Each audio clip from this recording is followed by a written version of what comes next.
One road in Bolivia drops from the Andes into the jungle along a single lane with a 600-meter fall on one side, a route that once claimed hundreds of lives every year. It's just one of 12 roads engineers built anyway, against every warning the terrain gave them. From tunnels hand-carved through solid rock to passes buried in snow for half the year, this is the countdown of the roads that shouldn't exist, but do. 12 roads, carved through cliffs, mountains, and solid rock by people who refuse to let terrain stop them, counting down from the merely terrifying to the one that earned a name of its own. In Norway, Trollstigen climbs a mountainside through 11 hairpin bends so tight that buses have to reverse and re-angle just to get around them, a waterfall thundering beside the tarmac the entire way up. The drone dives straight down the mountain face, tracing all 11 hairpins in a single, unbroken flight line as the road narrows to barely 3 meters wide. At the sharpest hairpin, the camera orbits tight around a single bend where the road width leaves almost no margin for a bus and an oncoming car to pass.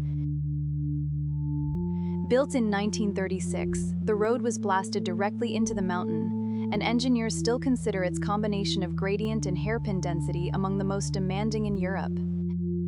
The road closes completely for roughly 7 months every year once snow makes the hairpins impassable, reopening only when crews have cleared every switchback by hand. Coach drivers train for years before they are certified to take a full-size bus around Trollstigen's tightest turn, which sometimes requires a 3-point reversing maneuver on the cliff edge. At the summit viewpoint, visitors look straight down the stack of switchbacks they just climbed, a vertical drop of hundreds of meters framed by the waterfall's spray. Even after decades of tourism, Trollstigen still records seasonal accidents from drivers unfamiliar with its gradient, keeping it on every list of Europe's most demanding mountain drives. Stelvio Pass climbs to 2,708 meters through 48 numbered hairpin turns stacked up one alpine wall, a road built in the 1820s that is still considered one of the highest paved passes in Europe. The drone climbs the full eastern face in one flight, counting past hairpin after hairpin, each one numbered with its own stone marker along the roadside. Near the summit, the camera banks hard around the final hairpins where the road narrows against a sheer rock face with almost no shoulder to spare. Engineers of the Austrian Empire built the road in the 1820s to connect the Alpine region without crossing into rival territory, a route so steep that horses once needed rest stations every few turns. Snow closes Stelvio for roughly 7 months of the year, and each spring crews spend weeks clearing walls of packed snow taller than the vehicles that will eventually drive through. Cyclists consider the 48 hairpin climb a legendary test of endurance, and on race days, thousands ride the same switchbacks that once challenged horse-drawn carriages. From the summit, the full stack of 48 hairpins is visible at once, a staircase of asphalt folding back on itself down the mountainside toward the valley floor. Despite modern guardrails, sudden alpine fog can drop visibility to a few meters mid-hairpin, and local drivers still treat every crossing with the same caution as a century ago. In China's Taihang Mountains, villagers spent 5 years hand-chiseling a road straight through solid rock, carving irregular window openings into the cliff face that still let daylight and a straight drop pour into the tunnel. The drone threads through the tunnel's full 1,200 meters, passing window after window carved straight through the rock, each one framing a sheer drop to the valley floor. At one of the largest cliff openings, the camera pulls out through the gap entirely, revealing the full scale of the mountain the tunnel was carved through. 13 villagers began hammering into the rock in 1972 using only basic hand tools, determined to finally connect their isolated mountain village to the outside world. It took 5 years of continuous hand carving to complete the full tunnel, and several villagers were killed by falling rock before the final breakthrough connected both ends. Before the tunnel existed, the only way in or out of Guoliang village was a narrow stone staircase carved into the same cliff, a journey that could take hours each way. Today, the tunnel draws visitors from across the country who drive its narrow width specifically to feel the cliff pressing in on both sides at once. Locals still call it the road that was not supposed to exist, a route so improbable that engineers who see it for the first time often assume it could never have been built by hand. High in the Andes between Chile and Argentina, Los Caracoles Pass twists through a dense stack of switchbacks at over 3,000 meters, a route so exposed to snow and ice that entire sections shut down without warning. The drone sweeps low across the full zigzag pattern, following switchback after switchback as the road folds back on itself, climbing toward the high mountain pass. Near the highest switchbacks, the camera orbits close around a single bend, where snow still clings to the shoulder even in warmer months. The pass connects Santiago to Mendoza through one of the only viable routes across this stretch of the Andes, a corridor used since the earliest trans-mountain trade crossings. Sudden snowstorms can close the pass within hours, and border authorities monitor conditions constantly because a stranded convoy at this altitude faces genuine danger overnight. Truck convoys crossing between Chile and Argentina sometimes wait days at the base of the switchbacks for clearance, since a single stuck vehicle can block the entire zigzag. The nearby ski resort of Portillo sits just below the highest switchbacks, meaning the same road that terrifies truck drivers doubles as a winter tourism gateway each season. Engineers have proposed a tunnel to bypass the switchbacks entirely for decades, but for now, every vehicle crossing this stretch of the Andes still takes the same zigzag route. Stretching over 2,000 kilometers across the Tibetan Plateau, the Sichuan-Tibet Highway crosses more than a dozen mountain passes above 4,000 meters, making it one of the longest and most punishing highways on Earth. The drone follows the highway as it climbs toward one of its highest passes, the road shrinking to a thin ribbon against the scale of the surrounding peaks. At a landslide-prone stretch, the camera descends close to the roadside where loose rock and recent debris mark one of the highway's most frequently repaired sections. Construction began in the 1950s, and thousands of workers labored through extreme altitude and brutal winters to connect Chengdu to Lhasa across some of the most difficult terrain on the planet. Altitude sickness remains a genuine risk for travelers, since several passes along the route sit higher than many of the world's tallest peaks outside the Himalayas. Landslides and flash floods regularly close sections of the highway for days at a time, and maintenance crews are stationed permanently along the route to clear debris. Despite the danger, the highway has become a legendary route for cyclists and overland travelers chasing some of the most dramatic mountain scenery accessible by road anywhere in Asia.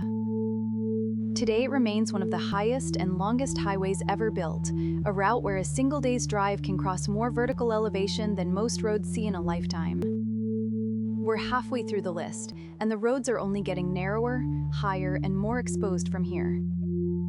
The James Dalton Highway runs 666 kilometers through the Alaskan wilderness with almost no services along the way, a gravel road built in 1974 purely to support the Trans-Alaska Pipeline to the oil fields at Prudhoe Bay.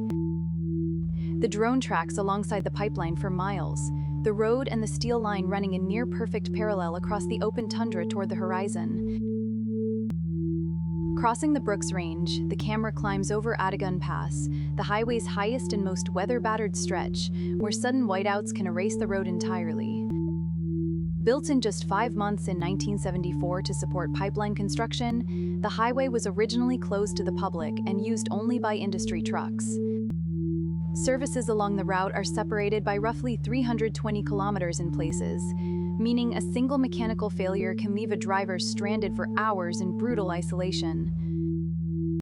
Winter temperatures along the highway can plunge to -40 degrees, cold enough that stopped engines sometimes cannot be restarted without specialized equipment. Truck drivers hauling pipeline supplies still consider the route one of the toughest commercial drives in North America, a title the highway has held since it first opened. Today, the road remains open to travelers chasing the extreme edge of the map, a highway built for oil that has become one of the most remote drives on the continent. Carved into a canyon wall by 19th century gold miners, Skipper's Canyon Road near Queenstown is a single narrow lane with sheer drops to the river below, so risky that most rental car companies simply forbid driving it. The drone traces the road's full length along the canyon wall, the single lane clinging to the rock with the Shotover River visible far below. At the narrowest point, the camera closes in tight where the road width barely exceeds a single vehicle, forcing traffic to reverse to designated passing bays. Gold miners first carved the route in the 1880s to reach remote claims deep in the canyon, blasting a path along the cliff by hand with basic tools.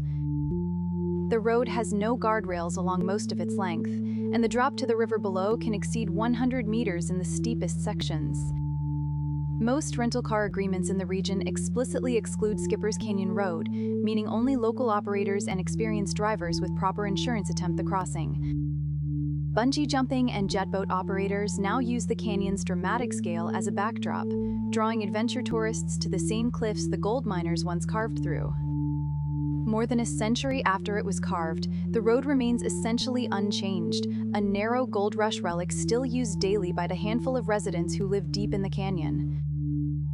The Karakoram Highway is the highest paved international road on Earth, crossing the Kunjarab Pass at 4,704 meters between Pakistan and China, a route so difficult to build that thousands of workers died completing it. The drone climbs the final approach to Kunjarab Pass, the highway narrowing between towering peaks as the air visibly thins at extreme altitude.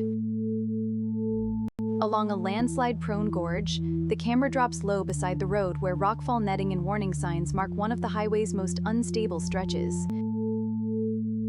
Construction ran from 1959 to 1979 as a joint project between Pakistan and China, blasting a route through some of the most extreme mountain terrain ever engineered for a public road. Estimates suggest between 800 and 1,000 workers died during construction from landslides, falls, and extreme conditions, giving the highway a grim nickname among engineers who study it.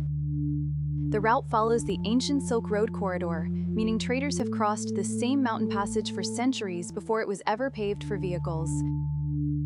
Seasonal closures still strand travelers on both sides of the border each winter, since snow at Kunjarab Pass can bury the highway under meters of drift. Today, the Karakoram Highway remains the primary land link between Pakistan and China, a paved thread stretched across some of the highest and most dramatic mountains on the planet. Zoji Pass sits at 3,528 meters, connecting Srinagar to Ladakh through the Himalayas, a narrow, unpaved crossing so avalanche-prone that it closes completely for roughly half the year. The drone follows the pass road as it hugs a near-vertical slope, the narrow track barely wide enough for a single line of vehicles at a time. At a known avalanche chute, the camera pulls in close where fresh snow debris still marks the path of a recent slide across the roadway. The pass has connected Kashmir to Ladakh for centuries as a vital trade and pilgrimage route, long before any vehicle ever attempted the crossing. Avalanches regularly bury sections of the unpaved road, and army convoys sometimes wait days at either end for clearance crews to reopen the narrow passage. The pass closes almost completely from November through May, cutting Ladakh off from road access to the rest of Kashmir for nearly half the year. Engineers are now building a tunnel beneath the pass specifically to end the seasonal isolation, a project meant to finally bypass the mountain's most dangerous stretch. Until the tunnel opens, every vehicle crossing between Srinagar and Leh still depends on this single narrow pass, unchanged in its danger since it was first used centuries ago. Just 3 roads left, and the final one has a name that says everything you need to know. Carved through Mount Vesubio during the First World War, Italy's road of 52 tunnels burrows through more than 6 kilometers of solid rock, built entirely to move soldiers and supplies to a mountain front line. The drone weaves in and out of tunnel after tunnel, each rough-cut opening framing a brief glimpse of the mountainside before plunging back into darkness. Inside one of the longest tunnels, the camera pushes deep into the rock where narrow ventilation shafts cut sideways to let in shafts of daylight from the cliff face. Italian army engineers built the route in 1917 specifically to supply troops holding the front line on Mount Vesubio, cutting the tunnels under constant threat of enemy fire. The finished route gained roughly 700 meters of elevation through the tunnels alone, letting supply mules travel a path that artillery fire above could not reach. After the war, the tunnels were abandoned for decades, left to collapse and flood until local preservation groups restored the route as a hiking and heritage trail. Today, hikers walk the same tunnels soldiers once used, tracing a war-built path that still bears pickaxe marks and the occasional rusted supply rail embedded in the rock. The Road of 52 Tunnels remains one of the most complete surviving pieces of WWI mountain engineering, a route literally carved by war through solid alpine rock. In Pakistan's Daimar district, Fairy Meadows Road is a jeep-only cliffside track leading toward the base of Nanga Parbat, so narrow and exposed that international outlets regularly rank it among the most dangerous roads on Earth. The drone hugs the cliff edge along the full length of the track, the road narrowing to barely a jeep's width against a drop of hundreds of meters. Rounding the track's most exposed bend, the camera orbits close where the path curves around a rock outcrop with the valley floor visible straight down. The road was carved decades ago purely to reach remote high-altitude pastures, long before it became a gateway for climbers approaching Nanga Parbat's base camp. Local jeep drivers train for years before attempting the route solo, since a single misjudged turn on the narrowest stretch leaves no room for correction. Landslides and rockfall regularly damage sections of the track, and repair crews often rebuild the same stretches of road multiple times each season. At the end of the track, the route opens into the lush, high-altitude meadow that gives the road its name, a stark contrast to the exposed cliffs just below. Despite the danger, thousands of trekkers take the road each season for a direct view of Nanga Parbat, one of the tallest and most feared peaks on the planet. Known as Death Road, Bolivia's north-youngest road drops 64 kilometers from the Andes into the jungle along a single-lane cliff with drops of 600 meters, a route that once claimed hundreds of lives every year. The drone follows the road's entire descent from the cloud-covered Andes summit down through shifting cloud layers into the dense jungle canopy below. At the road's most infamous bend, the camera orbits tight around a cross-marked curve where the single lane leaves barely half a meter of margin above the drop. Built in the 1930s by Paraguayan prisoners of war during the Chaco conflict, the road was carved by hand along a cliff face using only basic tools and forced labor. At its most lethal, the road averaged an estimated 200 to 300 deaths per year, earning its nickname from the sheer number of vehicles that went over the edge. Traffic on the single lane once had to follow a unique rule, with downhill vehicles driving on the outer, more exposed edge to improve the uphill driver's view of the cliff. A modern bypass highway opened in 2006, diverting most commercial traffic and cutting the road's death toll dramatically within just a few years. Freed from daily traffic, the old road is now one of the world's most famous mountain biking routes, drawing thousands of riders each year to descend the same cliff that once claimed so many lives. 12 roads that never should have worked, and yet all still carry traffic today. Subscribe to Impossible Travel for the next countdown, coming soon from somewhere just as extreme.